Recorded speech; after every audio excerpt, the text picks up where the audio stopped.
예, 정치권 얘기인데요. 4위와 9위입니다. 근데 뭐 순위는 4위, 9위라도 중요성 뭐 빼놓을 수 없죠. 보면 아시겠습니까? 이 새누리 김 금캘까, 새정치민주연합 문열까.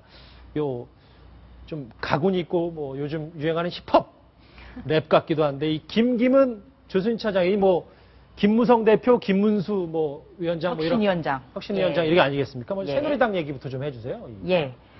7.4 전당대회 때부터 김무성 대표가 내세운 것 바로 보수혁신이었는데요. 이 보수혁신을 이끌 혁신위원회 인선이 마무리가 됐습니다. 네, 원내냐 원외냐 위원장을 놓고 굉장히 관심이 증폭이 됐었는데요. 이 혁신위원장에는 대표적인 비박계 김문수 전 경기도지사가 선임이 됐습니다. 그리고 또 공교롭게도 당 혁신위에 비박계 인사들이 또 위원으로 많이 채워졌습니다. 그래서 당내 친박계 인사들은 부글부글 끓는다. 이런 얘기들이 많이 나오고 있습니다. 그래서 뭐 친박 진영에서는 김무성 대표 보고 뭐 화장실 들어갈 때 다르고 나올 때 다르냐 뭐 이런 얘기까지 한다면서요. 왜 그런 거예요? 이유가 뭡니까? 왜 김무성 대표가 이렇게 편하게 그렇게 하는 건가요? 아무래도 지금 친박에서는 구심점도 없습니다만 또 청와대만 바라보고 안테나를 모두 청와대에 돌리고 있는 분들이 많기 때문에 당의 혁신을 제대로 일어나기 위해서는 아무래도 지금 친박을 가지고는 부족하다. 가감없이 쓴소리를 할 수 있는 사람들 찾다 보니 비박계 인사들이 주류를 이루지 않았겠느냐. 이런 관측이 나오고 있습니다. 뭐 지금 왜 뿔났냐는 데서 이유가 크게 3가지나 되는군요. 네, 그렇습니다. 아까 말씀하셨던 뭐 이 청와대 김기춘 비서실장만 걸핏하면 질책한다는 얘기도 있고 1, 2번은 뭐 혁신위원회에서 친박을 배제했다는 얘기도 있는데 주요 당직 청와대와 협의 없이 인선했다.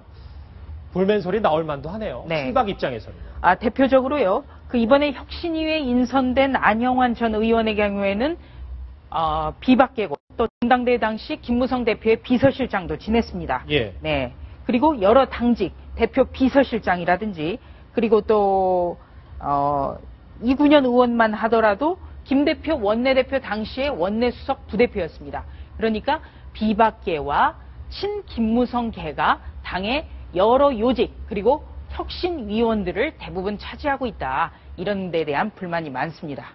얼마나 현실성 있는지는 모르겠습니다만 김문수 혁신위원장 혹시 혁신위에서 이제 대선 관련한 경선룰 혹시 손댈 수 있는 건 아니냐 이런 우려의 목소리도 있던데요. 그러게요. 네, 그렇습니다.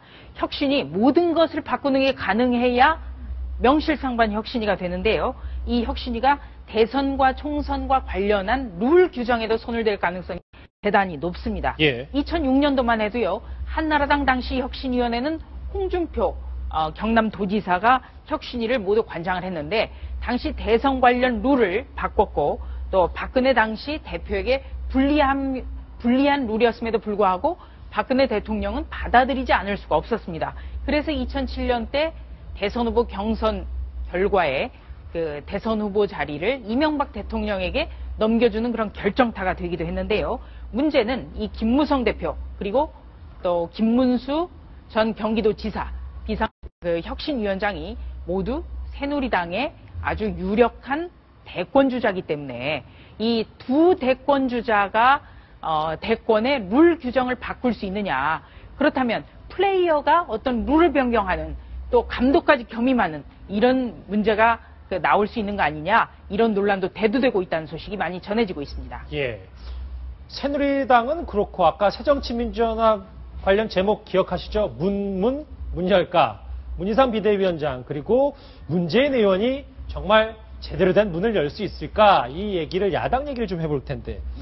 조순신 차장 어쨌든 문희상 비대위원장이 이제 위원장직을 맡으면서 조금 이제 세월호 특별법에 대한 기대감은 커지는 건 사실이잖아요. 네, 그렇습니다. 문희상 비상대책위원장이 일종의 당대표를 맡으면서 지금까지는 새누리당 김무성 대표가 어려운 교착 국면을 위해서 나설 수 없다. 왜? 새정치민주연합에 파트너가 없지 않느냐. 이런 목소리가 많았는데요.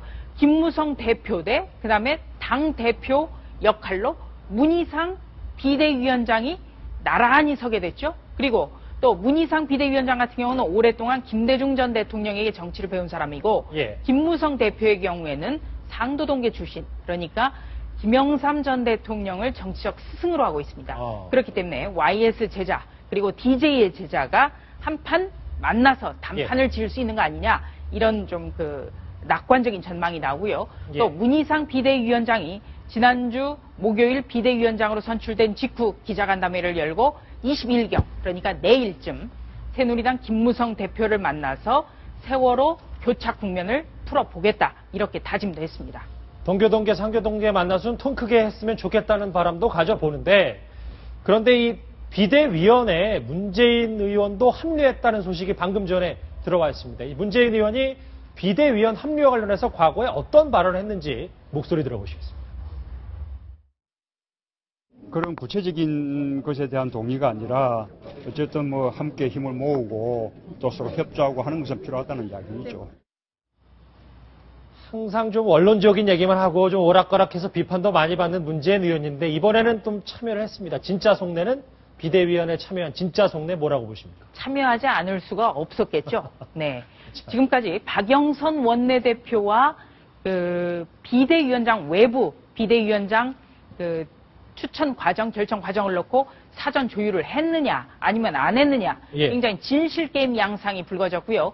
또 친노계를 중심으로 해서 그 문재인 의원이 결정적일 때 발을 쏙 뺀다 이런 비판도 많았습니다. 그리고 또 문희상 비상대책위원장이 비대위원장으로서 힘을 받기 위해서는 비대위원으로 어떤 각 계파의 대리인이 아니라 직접 당권에 도전할 사람들 그리고 당의 대선주자급들이 참여를 해야만 실질적인 비상대책위원회의 기능을 갖게 된다. 이렇게 고사를 계속 설득을 한 걸로 알려지고 있습니다. 그래서 문재인 의원뿐만 아니라요. 다음 전당대회에서 당대표의 생각이 있는 정세균 의원 그리고 박지원 의원도 비대위에 참여를 했습니다. 그리고 또 박영선 원내대표도 역시 당연직으로 비대위에 참여했습니다. 문희상 비대위원장은 지난주부터 박영선 원내대표의 거취를 묻는 질문에 대해서 비대위원으로 당연히 참여할 거다. 당연히? 예, 이렇게 얘기를 했습니다. 그러니까 예전에 최고위원회의의 경우에는 당대표가 있고 또 선출직 최고위원이 있고요. 또 원내대표는 당연직 최고위원으로 최고위에 참여를 했는데 이번에도 그 박영선 원내대표가 그때 준용해서 당연직으로 비대위원으로 참여했다. 이렇게 보시면 되겠습니다. 지금 뭐 보니까 문재인, 정세균, 뭐 박영선, 박지원 굵직굵직한 계파를 좀 안배한 것 같기도 하고요. 여러 의원들이 비대위원회 이름을 올렸는데 아까 지금 박영선 원내대표 얘기를 하셨는데 좀 시한부 원내대표 될 가능성 점점 커지고 있는 거 아닙니까? 네. 일단 박영선 원내대표가 탈당까지 검토를 했다가 복귀하면서 세월호 특별법 정국이 끝난 뒤에 원내대표직을 사퇴하는 방안에 대해서 의원들의 그 의견을 수렴하고 이거를 전제로 해서 복귀를 했는데요. 네. 복귀를 하는 기자회견에서는 원내대표직을 언제까지 수행할지 시점을 밝히지 않아서 강경파들은 이 시점을 빨리 못 박아야 된다. 이렇게 박영선 원내대표를 압박을 하고 있습니다. 그래서 박영선 원내대표가 이 세월호 전국에서 좀 미아가 되지 않겠느냐. 어떻게 보면 문희상 비대위원장 체제가 되면서 원내대표의 역할이 일단 사라지고 또 원내대표보다는 당대표 성격의 문희상 비대위원장이 전면적으로 나서게 되면서 자연스럽게 박영선 원내대표는 힘을 잃게 될 거다. 이런 관측이 있었습니다만 문희상 비대위원장이 박영선 원내대표를 비대위원으로 참여를 했다는 거, 시켰다는 거. 이거는 굵직한 면에 대해서는 문희상, 김무성 두 사람이 나서되 세부적인 강론에서는 다시 이완구, 박영선 두 원내대표에게 실질적인 권한을 주겠다. 네, 이 점을 담고 있다고 봐야겠습니다. 알겠습니다. 겉으로 봐선 변한 게 없는 것 같은데 속내는 엄청나게 바빠지고 있는 여야 정치권 얘기해보겠습니다. 해봤습니다.